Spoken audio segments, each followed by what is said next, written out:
It's officially the perfect time of year to release a horror game right now. Halloween is almost upon us, and alongside the pumpkins and confectionery, you need something to scare the pants off you.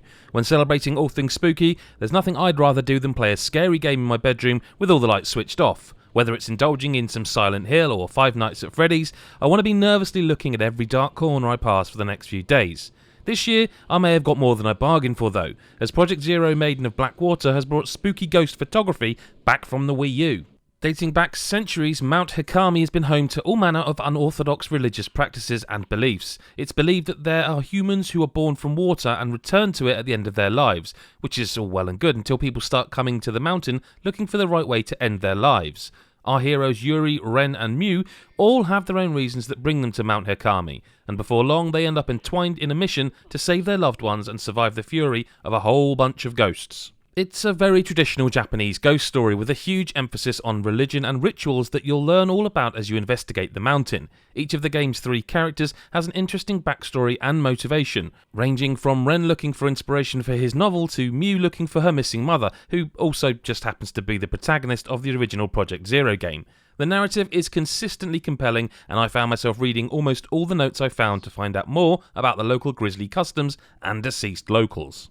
Project Zero Maiden of Black Water is a refreshingly traditional survival horror game. As one of the Fantastic 3, you'll be tasked with a specific objective in each of the game's chapters, which will usually involve you making your way to a specific place while gathering items and avoiding a poltergeist-based death.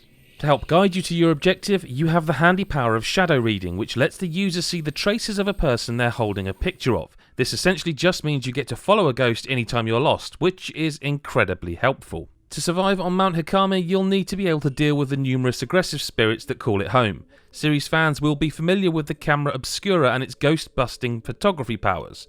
By using this special camera, you'll be able to seal away ghosts by taking enough photos of them, with damage being boosted by including as many targets in the frame as possible. As you take more snaps of a foe, they'll release spirit fragments, creepy floating faces that surround them, and by rotating your camera to include as many as possible, you'll deal extra damage and potentially even stun these nasty spooks. This camera-based combat is really satisfying without compromising the horror of Project Zero. As you use the camera obscura successfully, you'll be able to level up its snapping ability and even equip new lenses which work as special attacks. There's an extra damaging lens, a rapid shot lens, and even one that heals you based on how many targets you photograph. You'll need to power up your abilities as much as possible because some horrific spectres await you on the mountain. The camera obscura isn't just useful for fighting the undead, it can also be used to uncover hidden items. This can be as simple as walking up to a door and taking a picture to unlock it, or as complex as having to take photos of specific items in the environment to break a seal on a religious object. It can be quite tricky to find the locations you need to proceed past a seal, so it's important you really take in the eerie surroundings as you wander through a house full of dolls or an abandoned shrine.